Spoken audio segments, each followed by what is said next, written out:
Coastal Kannada ವೀಕ್ಷಿಸುತ್ತಿರುವ ಎಲ್ಲ ಸ್ನೇಹಿತರಿಗೂ ನಮಸ್ಕಾರ. ಕೋಸ್ಟಲ್ ಕನ್ನಡದ ಮತ್ತೊಂದು ವಿಡಿಯೋಗೆ ಸ್ವಾಗತ. ಇವತ್ತಿನ ವಿಡಿಯೋದಲ್ಲಿ ನಾವು ನಿಮಗೆ 45 ಸಿನಿಮಾ ಗಾಂಧಿನಗರದಲ್ಲಿ ಇವತ್ತು ಕೊನೆಯ ಪ್ರದರ್ಶನವನ್ನ ಕಂಡಿದೆ. ನಾಳೆಯಿಂದ ನೀವು ಗಾಂಧಿನಗರಕ್ಕೆ ಹೋಗಿ 45 ಸಿನಿಮಾವನ್ನ ವೀಕ್ಷಣೆ ಮಾಡಬೇಕು ಅಂತಾದ್ರೆ ಯಾವುದೇ ಚಿತ್ರಮಂದಿರದಲ್ಲಿ ಈ ಸಿನಿಮಾ ಇರೋದಿಲ್ಲ. ಮುಖ್ಯ ಚಿತ್ರಮಂದಿರನೇ ಇಲ್ಲ ಈ ತನಕ. ಅಂದ್ರೆ ಇವತ್ತಿನವರೆಗೆ ಈ ಸಿನಿಮಾ ಗಾಂಧಿನಗರದ ತ್ರಿವೇಣಿ ಮುಖ್ಯ ಚಿತ್ರಮಂದಿರದಲ್ಲಿ ಪ್ರದರ್ಶನ ಆಗ್ತಾ ಇತ್ತು. ನಾಳೆಯಿಂದ 45 ಸಿನಿಮಾ ಯಾವ ಸಿಂಗಲ್ ಸ್ಕ್ರೀನ್ ಚಿತ್ರಮಂದಿರದಲ್ಲಿ ಪ್ರದರ್ಶನ ಕಾಣುತ್ತೆ ಅಂತ ಕೇಳಿದ್ರೆ ಯಾವುದೇ ಸಿಂಗಲ್ ಸ್ಕ್ರೀನ್ ಚಿತ್ರಮಂದಿರದಲ್ಲಿ ಈ ಸಿನಿಮಾದ ಪ್ರದರ್ಶನ ಇಲ್ಲ. ಹಾಗಾದ್ರೆ ನಾವು ಈ ಸಿನಿಮಾವನ್ನ ವೀಕ್ಷಣೆ ಮಾಡಬೇಕಾದ್ರೆ ಎಲ್ಲಿ ನೋಡಬೇಕು ಅಂತ ಕೇಳಿದ್ರೆ ಮಲ್ಟಿ ಸ್ಕ್ರೀನ್ ಚಿತ್ರಮಂದಿರದಲ್ಲೇ ಅಷ್ಟೇ. PVR ಒರೆನ್ ಮಾಲ್ 1 ಪ್ರದರ್ಶನ, ಕನಕಪುರ ರಸ್ತೆ PVR 2 ಪ್ರದರ್ಶನ, ಯೋಲುಮಾಲ್ ಸಿನಿಪೋಲಿಸ್ 1 ಪ್ರದರ್ಶನ, ಐನಾಕ್ಸ್ ಮಲಾಪೇಶಿಯಾ 1 ಪ್ರದರ್ಶನ. ಹೀಗೆ ಬೆರಳೆಣಿಕೆ ಚಿತ್ರಮಂದಿರದಲ್ಲಿ ಬೆರಳೆಣಿಕೆಯ ಪ್ರದರ್ಶನ. ಇದೊಂದೇ ಅಷ್ಟೇ ಅಲ್ಲ, ಡೆವಿಲ್ಗೂ ಇದೆ ಆಗಿದ್ದು ಮಾರ್ಕ್ಗೂ ಇದೆ. ಡಿಸೆಂಬರ್ನಲ್ಲಿ ತೆರೆ ಕಂಡಂತಹ 3 ಸ್ಟಾರ್ ನಟರ ಸಿನಿಮಾಗಳಿಗೆ ಆಗಿರುವಂಥದ್ದು ಅಪಪ್ರಚಾರ, ಫ್ಯಾನ್ ವಾರ್. ನೀವೇ ಹೊಡೆದಾಡ್ಕೊಂಡ್ರಿ. ಈ 3 ಸಿನಿಮಾಗಳು ಡಿಸೆಂಬರ್ನಲ್ಲಿ ತೆರೆ ಕಾಣುತ್ತೆ ಅಂದಾಗ ಒಂದ್ಸಲ ಪರಭಾಷಾ ಇಂಡಸ್ಟ್ರಿಯವರು ಬೆಚ್ಚಿ ಬಿದ್ರು. ನಮ್ಗೆ ಎಂಟ್ರಿ ಕೊಡೋಕ್ಕೆ ಸಾಧ್ಯನಾ ಅಂತ. ಸಾಧ್ಯ ಆಗುವಂತೆ ಮಾಡಿದ್ಯಾರು? ನಾವುಗಳೇ. ಒಂದಿಷ್ಟು ಅಭಿಮಾನಿಗಳು ಇದಕ್ಕೆ ತುಪ್ಪ ಸುರಿದ್ರು, ಇಲ್ಲ ಸಲ್ಲದ ಅಪಪ್ರಚಾರವನ್ನ ಮಾಡಿದ್ರು. ನಮ್ಮ ಸಿನಿಮಾಗಳು ನಿರೀಕ್ಷಿತ ಮಟ್ಟದ ಗೆಲುವನ್ನು ಸಾಧಿಸಿಲ್ಲ, ಅವರು ಎಂಟ್ರಿ ಕೊಟ್ಟರು. ಗಾಂಧಿನಗರದ 3 ಕನ್ನಡ ಸೆಂಟರ್ಗಳಲ್ಲೂ ಈಗ ತೆಲುಗು ಸಿನಿಮಾನೇ. 45 ತೆರೆ ಕಂಡಿದ್ದಂತಹ ತ್ರಿವೇಣಿ ಚಿತ್ರಮಂದಿರದಲ್ಲಿ ಇವತ್ತು 4:30 ಕೊನೆಯ ಪ್ರದರ್ಶನ. ಇಲ್ಲಿ ಯಾವ ಸಿನಿಮಾ ಪ್ರದರ್ಶನ ಕಾಣುತ್ತೆ ಅಂತ ಕೇಳಿದ್ರೆ ತೆಲುಗು ರವಿತೇಜ ಅಭಿನಯದ ತೆಲುಗು ಸಿನಿಮಾ ಭರತ ಮಹಾಶೈಲುಕಿ ವಿಜ್ಞಾಪ್ತಿ ಅಂತ. ನಾಳೆ ರಿಲೀಸು. ಇವತ್ತು ರಾತ್ರಿ 7:30ಕ್ಕೆ ಪ್ರೀಮಿಯರ್ ಶೋ ಇತ್ತು.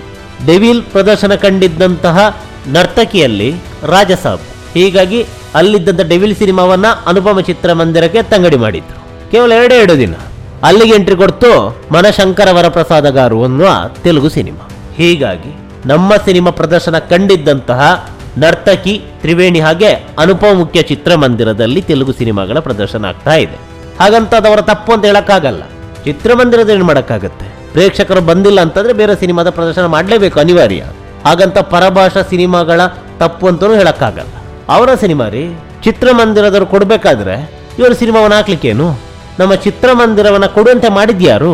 ನಾವುಗಳೇ ತಾನೆ. ಕನ್ನಡಿಗರು ಇದಕ್ಕೆ ಹೊಣೆನೇ ಕನ್ನಡಿಗರು.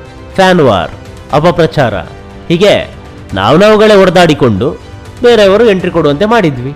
ಇವಾಗ ಎಲ್ಲಾ ಚಿತ್ರಮಂದಿರ ಕನ್ನಡ ಸೆಂಟರ್ಗಳಲ್ಲೂ ಕೂಡ ಪರಭಾಷೆಗಳದ್ದೇ ಅಬ್ಬರ.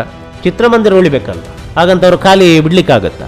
ಇದೇ ಒಂದು ವೇಳೆ ನಾವು ಪರಸ್ಪರ ಒಬ್ಬ ನಟರ ಸಿನಿಮಾವನ್ನ ಮತ್ತೊಬ್ಬರ ನಟರ ಅಭಿಮಾನಿಗಳು, ಮತ್ತೊಬ್ಬರ ನಟರ ಸಿನಿಮಾವನ್ನ ಮಗದೊಬ್ಬ ನಟರ ಅಭಿಮಾನಿಗಳು ಕೊಂಡಾಡ್ತಾ ಇದ್ರೆ, ಜಾಸ್ತಿಯನ್ನು ಸುಖ ಸುಮ್ಮನೆ ಹೇಳೋದು ಬೇಡ, ಇದ್ದದನ್ನು ಇದ್ದಂಗೆ ಹೇಳ್ತಾ ಇದ್ರೆ ಸಿನಿಮಾ ಎಲ್ಲ ಚಿತ್ರಮಂದಿರಗಳ ಪ್ರದರ್ಶನ ಆಗ್ತಾ ಇತ್ತು. ಪರಭಾಷಾ ಸಿನಿಮಾಗಳು ಈ ಮಟ್ಟಕ್ಕೆ ಆಕ್ರಮಿಸಿಕೊಳ್ತಾ ಇರಲಿಲ್ಲ. ಹಾಗಾದ ಮಾತ್ರ ಅವ್ರು ರಿಲೀಸ್ ಆಗೋದು ಬೇಡ ಅಂತ ಹೇಳ್ತಾ ಇಲ್ಲ. ಅವ್ರದ್ದು ರಿಲೀಸ್ ಆಗಲಿ, ತಪ್ಪಲ್ಲ. ಪ್ರೇಕ್ಷಕರು ಯಾವ ಸಿನಿಮಾ ಇಷ್ಟ ಆ ಸಿನಿಮಾವನ್ನು ವೀಕ್ಷಣೆ ಮಾಡ್ತಾರೆ. ನಾವು ಅದರ ಬಗ್ಗೆ ಹೇಳ್ತಾ ಇಲ್ಲ. ನಾವಿಲ್ಲಿ ಹೇಳ್ತಾ ಇರೋದು ನಮ್ಮ ಸಿನಿಮಾಗಳ ಬಗ್ಗೆ. ನಮ್ಮ ಸಿನಿಮಾಗಳನ್ನ ಕಿಕ್ಔಟ್ ಮಾಡಿ ಪರಭಾಷಾ ಸಿನಿಮಾಗಳನ್ನ ಪ್ರದರ್ಶನ ಮಾಡುವಂತೆ ಎಡೆಮಾಡಿಕೊಟ್ಟಿದ್ದು ಯಾರು? ಹಾಗೆ ಕನ್ನಡ ಸೆಂಟರ್ಗಳು ಪರಭಾಷಾ ಸಿನಿಮಾಗಳನ್ನ ಪ್ರದರ್ಶನ ಮಾಡುವಂತೆ ಮಾಡಿದ್ಯಾರು?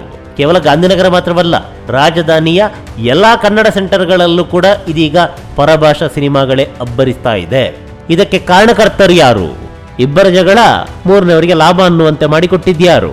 ನಾವುಗಳೇ ತಾನೆ. ಇನ್ನಾದ್ರೂ ಮುಂಬರುವ ಸಿನಿಮಾಗಳಿಗಾದ್ರೂ ಈ ಫ್ಯಾನ್ ವಾರು, ಅಪಪ್ರಚಾರವನ್ನ ಬಿಟ್ಟು ಆದ್ರೆ ಪ್ರಚಾರ ಮಾಡಬೇಕು, ಇಲ್ಲಾಂದ್ರೆ ಸುಮ್ಮನೆ ಇರಬೇಕು.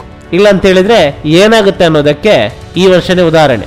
3ಕ್ಕೆ 3 ಸ್ಟಾರ್ ನಟರ ಸಿನಿಮಾಗಳಿಗೆ ಏನಾಯ್ತು ಅನ್ನೋದು ನಮ್ಮ ಕಣ್ಣ ಮುಂದೆನೇ ಇದೆ. ಮೊನ್ನೆ ಗಾಂಧಿನಗರದಿಂದ ಡೆವಿಲ್ ಕಿಕ್ಔಟ್ ಆಯ್ತು, ಇವಾಗ 45. ಮುಂದೆ ಮಾರ್ಕ್ ಸರದಿ ಏನೋ ಗೊತ್ತಿಲ್ಲ, ಪ್ರಶ್ನಾರ್ಥಕ. ನಮಸ್ಕಾರ.